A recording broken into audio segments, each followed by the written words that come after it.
Hi everyone, so you're welcome back for this week's episode where we are going to be focused on how to deal with negative people. You know, every single one of us, I'm sure at some stage, have encountered that one negative person or a combination of negative people in our life. It can be the complainer, it could be the victim, it could even be the joker, the person who makes fun of everything that you try to do or tries to pull you down with your actions.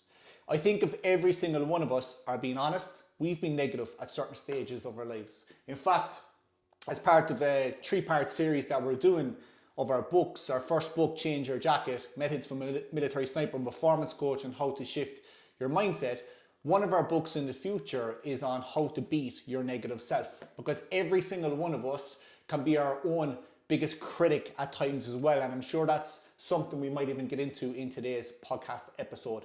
I've distilled this down to 3 questions because we have got a lot of questions around this episode. So I'm going to ask Rosanne some questions and I'm sure it'll just evolve into a really good conversation where hopefully you leave with a lot of value on how to deal with negative people in your life.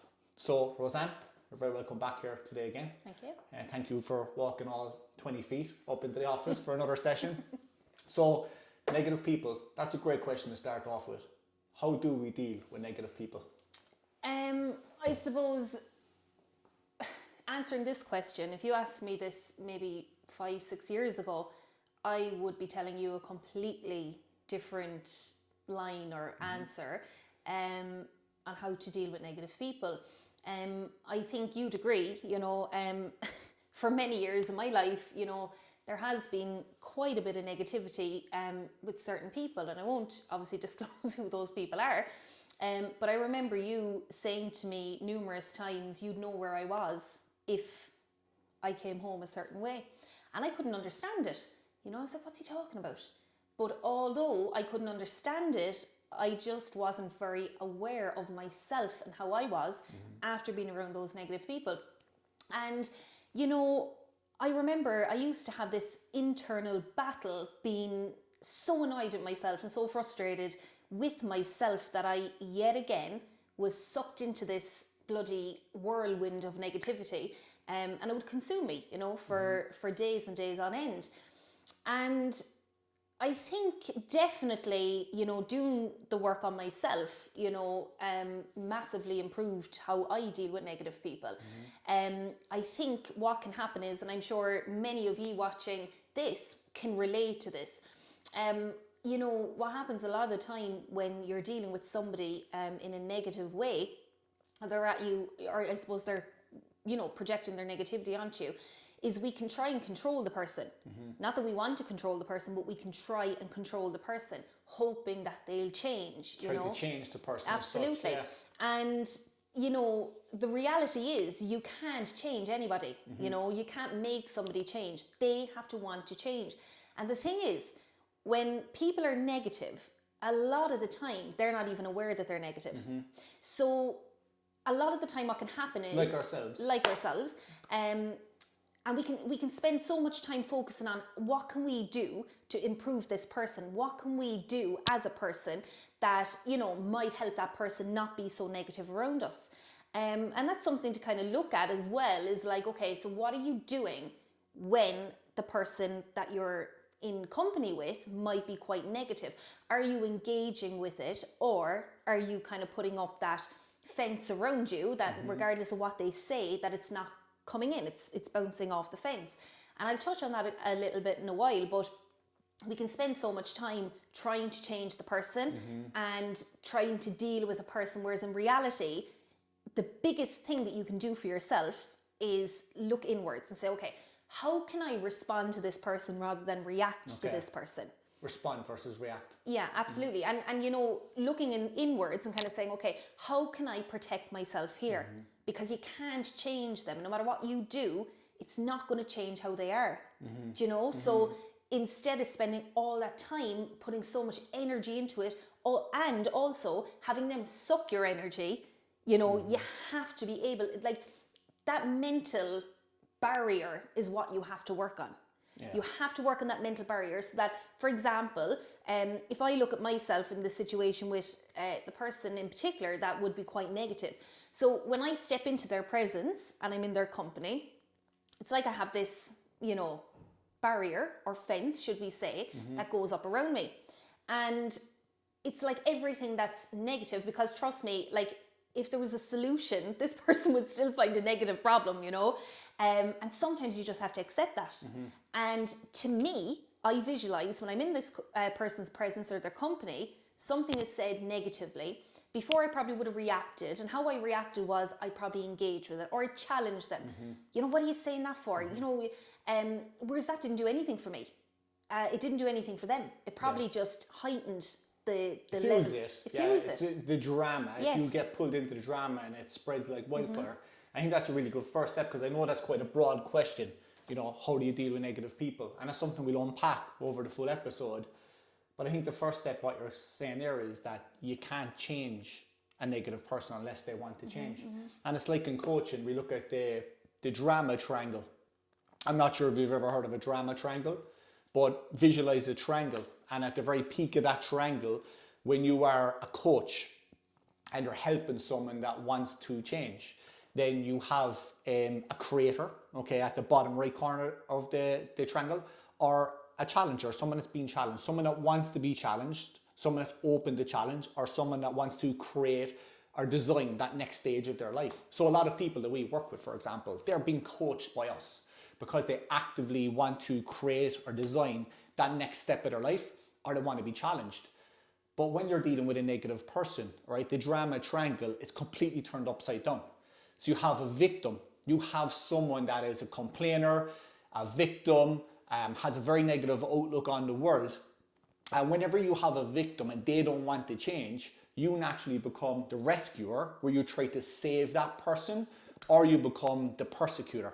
Or they want you to become the persecutor, where you're like putting that person down, you're criticizing them, and that fuels their negativity. And then it's like Rosanne said, it spreads like a toxin, and they draw more people in, and it feeds their soul, doesn't it? Yeah, it does. And you know, again, you know, having that mental barrier, and that doesn't come overnight, by the way, you know, you have to learn. And I think sometimes, you know, with me anyway in particular, and I know a lot of people have said this to me as well, you know, through RTT, you know, when they're starting to develop as a person, it's like, God, you know, I got to a stage where I just said enough is enough. You know, I can't do this anymore. So what can I do right now to protect myself? And if you can imagine that, and it takes time, but if you can imagine that barrier, that fence going up, you know, it's like whatever they say, it's like, for me, it's like I'm listening, I'm hearing, but I'm not really listening. So when something is said, I hear it, but I'm like, okay, that's They're not different things, yeah, absolutely. So, you know, having that, and you know, it's mad because I remember you said to me recently, Jesus, you know, before that would have consumed you. But I'm like, no, the minute I stand outside that door, you know, I'm into my own world again. Yeah. Like that doesn't bother me anymore. And it's in general with people, negative people, they don't really impact me at all anymore because I'm protecting myself, you know. I think that's step 2, is have boundaries, have an emotional boundary. And a boundary, as we coach our clients on, a boundary is not to keep other people out of your life, it keeps you in your life. And a big thing for me is, because look, Rosanne, people always ask me, Martin, like, you know, I'm pumping out videos to beat the band since before Christ at this stage. And people always say to me, surely you get some negative criticism, surely you get some negative feedback from time to time. And of course, you know, I've been the center of jokes. When I first started coaching, I was the center of a joke in a WhatsApp group. Okay, a WhatsApp group of people that were fueled by negativity. WhatsApp group with people that had no aspirations. They were happy with where they were. At least that's the story that they told themselves. And their big objective was to pull other people down. And that's essentially what negative people do. And sometimes if you fuel them or you feed them, that's what happens, you know. Yeah, and I think as well, a big thing. What's the worst way you've ever reacted to a negative person? For me, it's definitely being dragged into the energy, letting them consume me. And therefore then I would step out of that environment, should we say, and I'm bringing that with me, you know, and everything around me looks and feels negative. So of course your mood is going to be altered, you know, and you'll be frustrated at yourself, frustrated at them, you know, and it's this horrible feeling that consumes you. And I think more so because you're like, I knew that was going to happen and I let it happen. And something that I think is really important for everybody really to take note of is, you know, you teach people how to treat you by allowing them to treat you a certain way. So what you accept, you know, and I suppose that probably was something that I let happen for quite a long time. And you know, it was mad because it's easier to say, you know, or people to ask, and it's easy for people to ask, well, why did you leave it continue? Why did you?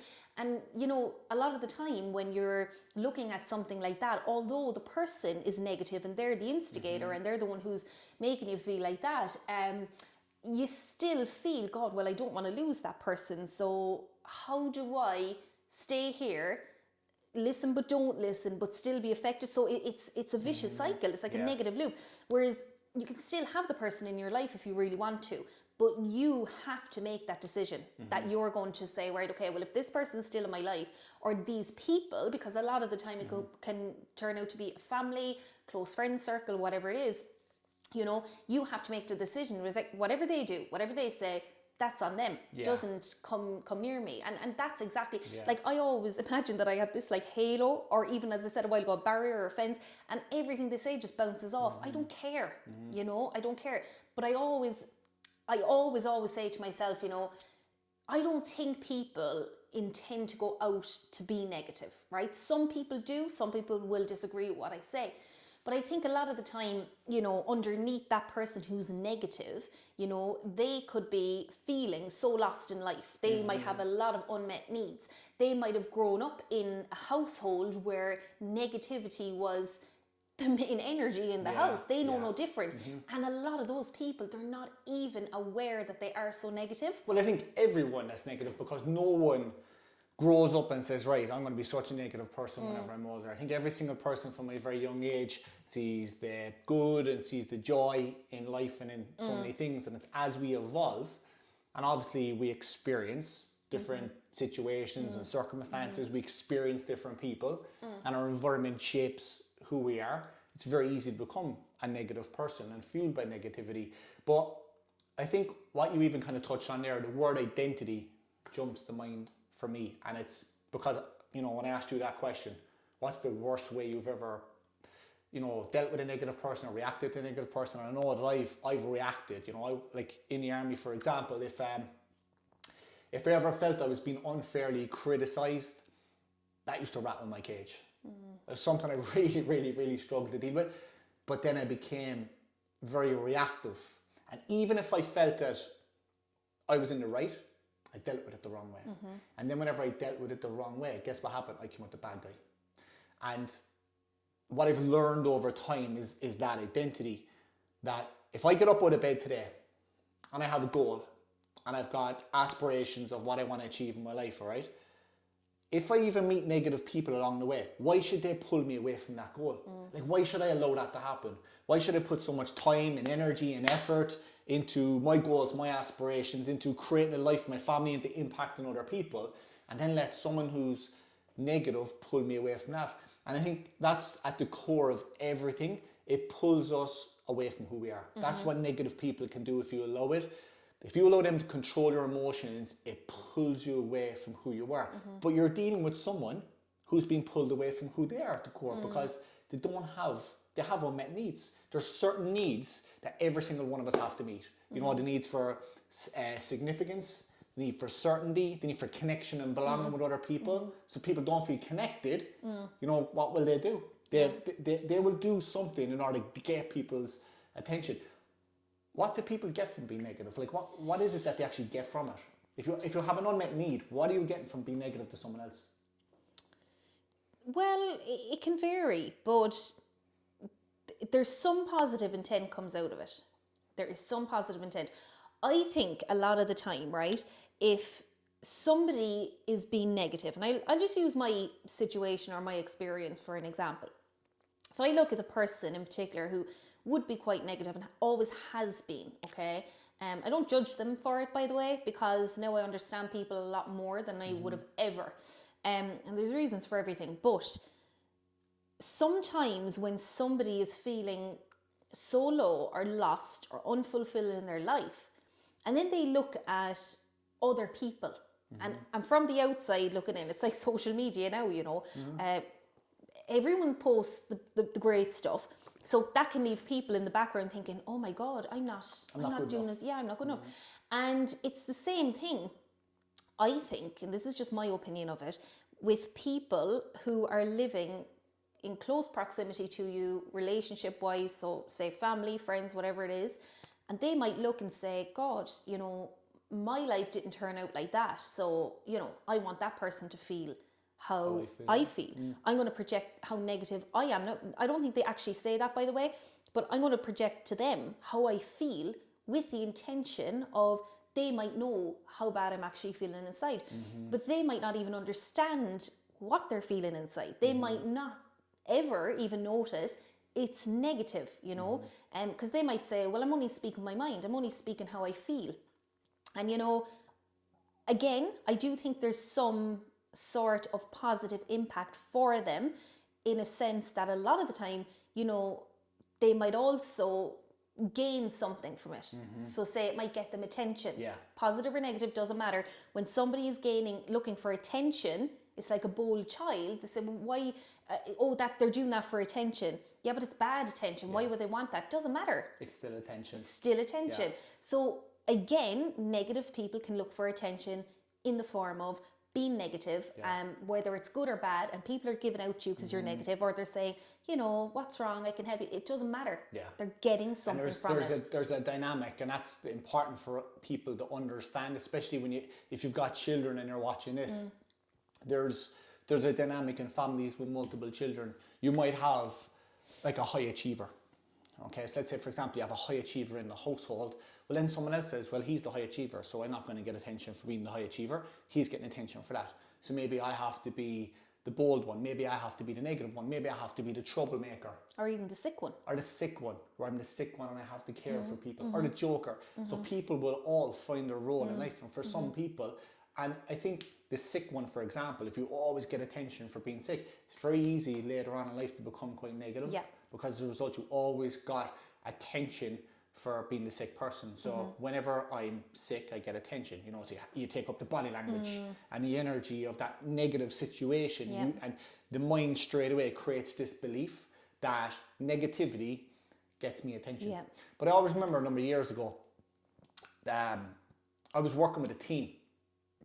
And I remember speaking to a player on the team. And he came in from one of the lower divisions. And I remember speaking to him one day in terms of his goals and aspirations and what he actually wanted to get. And he admitted quite openly to me. He was an older player. And he basically said to me, look, my days playing at a higher level are done. Okay, you know, he accepted that he was on a decline at that stage of his career. And whenever I think back, he said something to me that really stood out about the importance of needs and how you can become very negative to other people if you've got unmet needs. He was speaking about a team in a higher division and a player who was actually used to be a friend of his.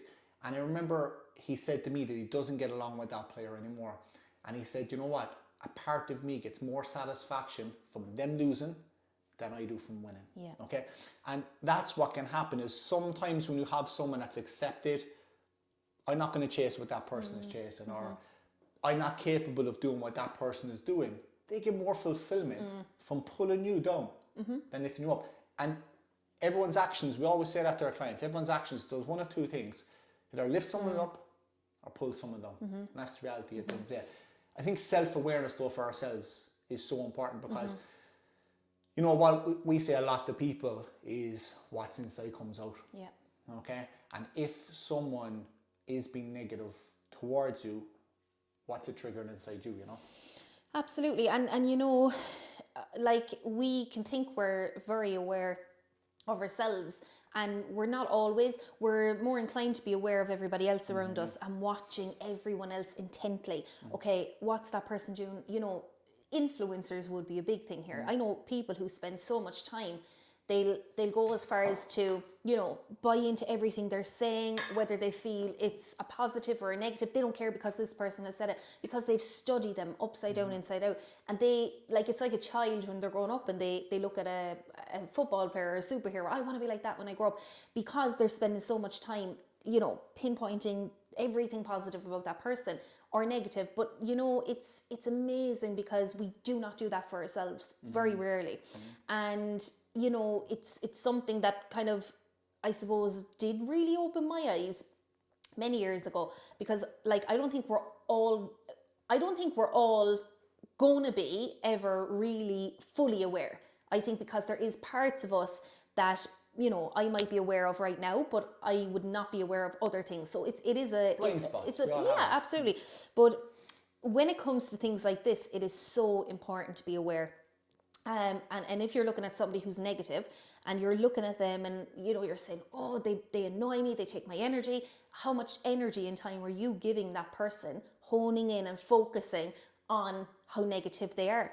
Whereas you really need to look and say, right, okay, what is it about me that is being triggered so easily by the negative person? And, you know, like, I think a lot of the time, again, as I said at the start, is, you know, we focus so much energy and time and, you know, attention on the negative person and trying to change them. And, you know, something that was said to me many years ago was, you know, you're the problem, but you're also the solution. So if you're, you know, surrounded by negative people or one negative person that continues to kind of take your energy and all that, you know, we're the problem because we're putting up with it. Again, I'll go back to, you know, you teach people how to teach you or how to treat you by allowing them to treat you that way. So, you know, we're the problem. We need to do something to change that, but we're also the solution.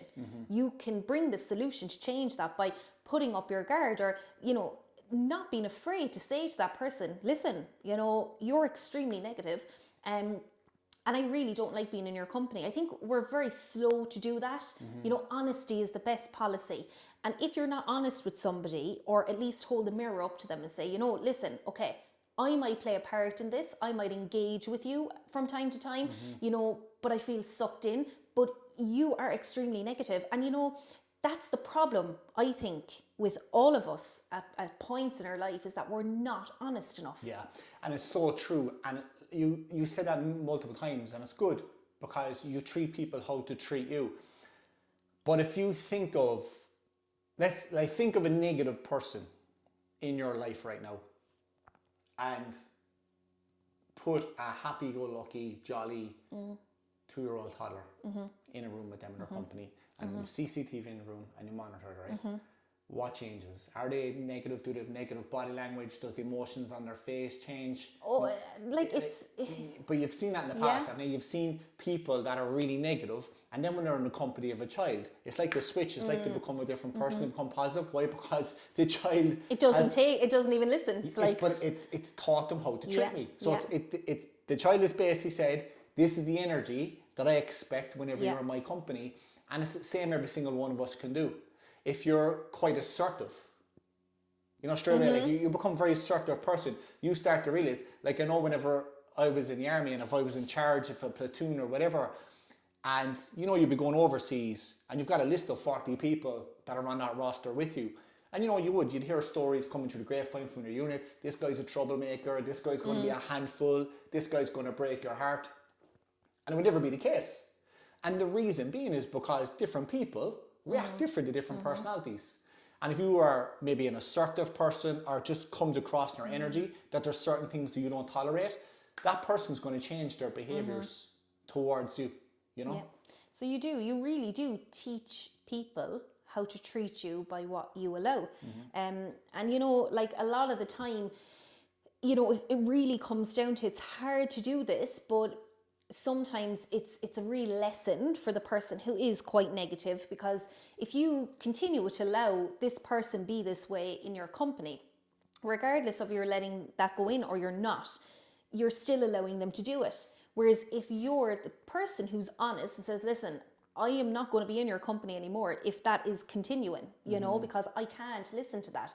And, it can come to the point that you have to remove yourself from the situation, remove yourself from that person's company. Because, yes, that can be hard, but how much is it actually taking from you staying there? And are you benefiting or are you not benefiting from removing yourself from the situation? But at times, you have to do that to people, not because you intend to want to hurt them or anything like that, but it's to make them aware of how much you actually mean this. Because otherwise they'll say, she always listens to me. I always do this to her. Fair enough, you might not allow it in, but you have to still protect yourself, Absolutely. And I think even though the topic of this podcast session is all about how to deal with negative people, I think there's one foundational area that every single person needs to look at, and that's yourself, and that's your own emotional mastery. Because it's like you said numerous times, you treat people how to treat you. You teach people how to treat you. So your own emotional mastery is very, very, very important. If you could spend the rest of your life trying to understand how to get someone else to react different. But as Dr. Wayne Dyer says, insanity is expecting the whole world to go and get therapy, the whole world to go and get coached, and you'll be better.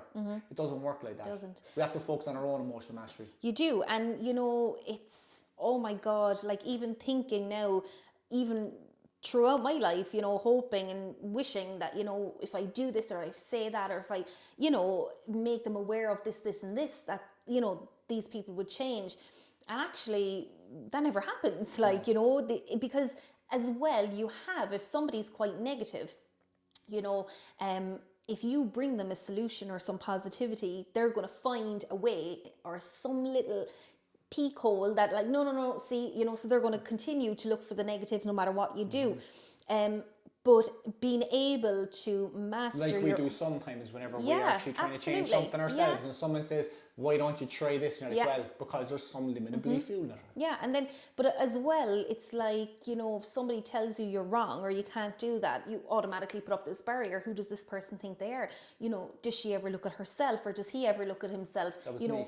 Yeah, I'm not always the bad one, but, internal, I always say this to people, and again, I know I touched on this in the past YouTube videos, but it was like, if you can master your mind, right? Because success to me is mastering your mindset, you can have all the things in the world. You can try to change other people. And even if they change, if you are not mastering yourself and your mind and working on that, then, you don't really feel fulfilled. You don't feel any like major changes, I think, unless you really fine tune it, that if you meet a positive person, if you meet a negative person, if you meet somebody who's quite angry or frustrated or whatever it is, it's so important that you're able to manage up here, because if you can do that, then these things will naturally, you don't even have to think about, is this person going to affect me or are they going to take my energy?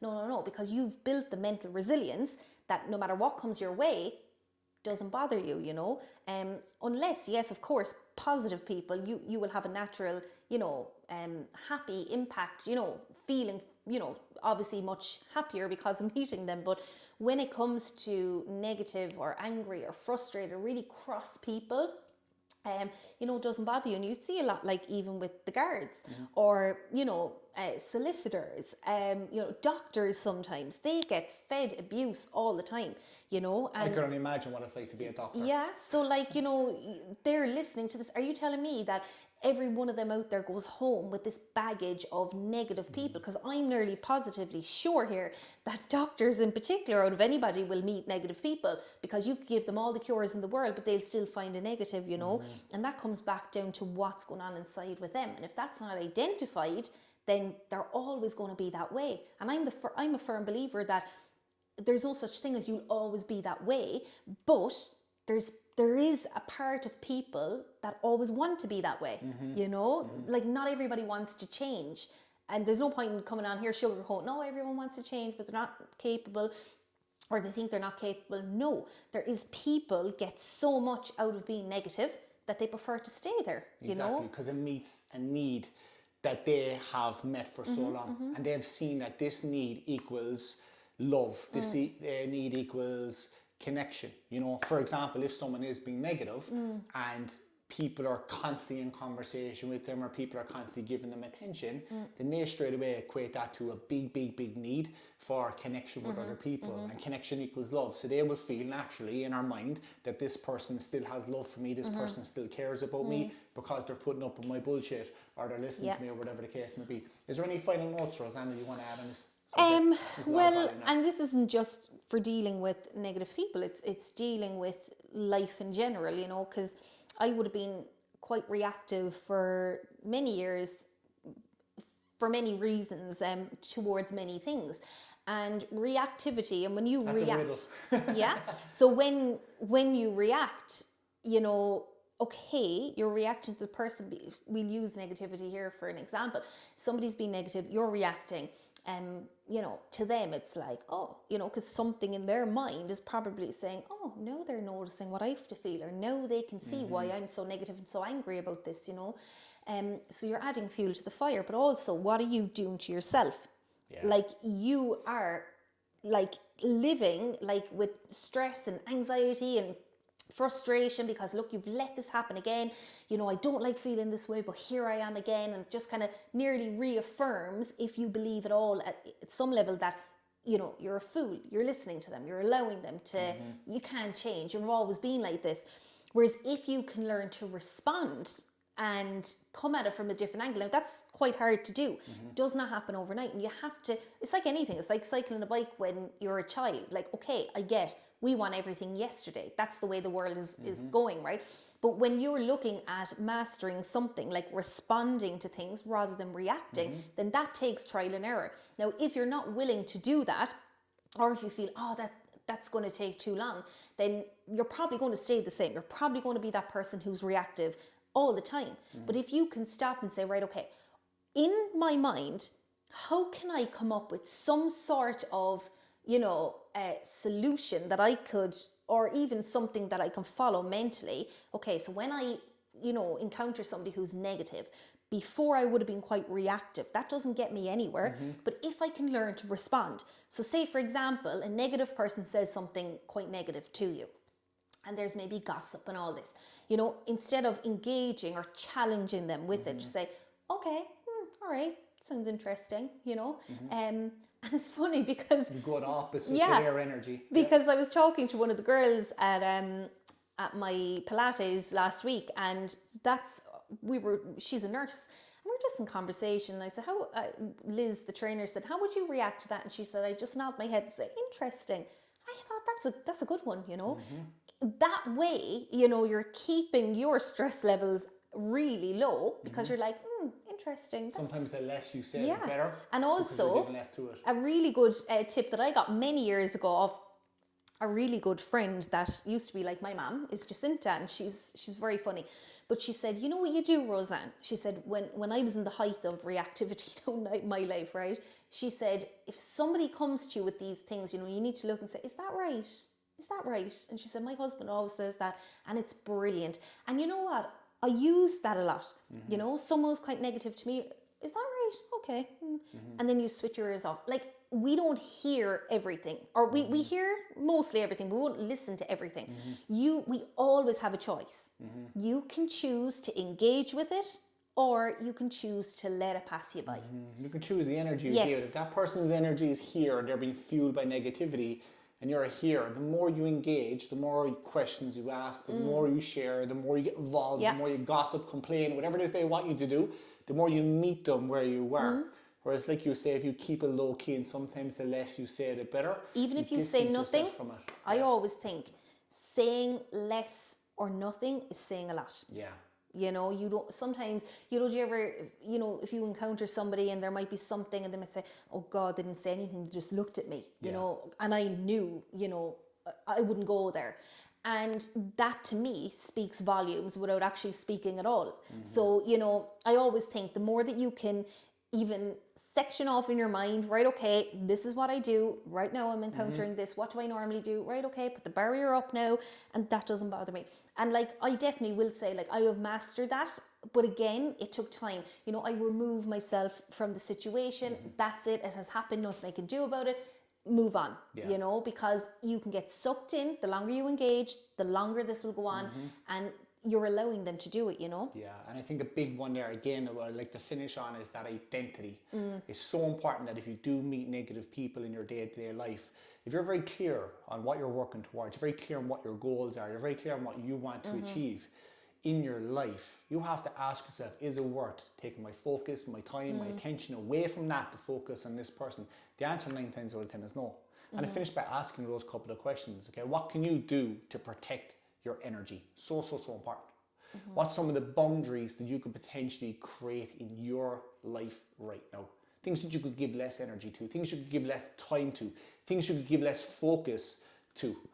And who do you want to be the next time that negativity turns up for you?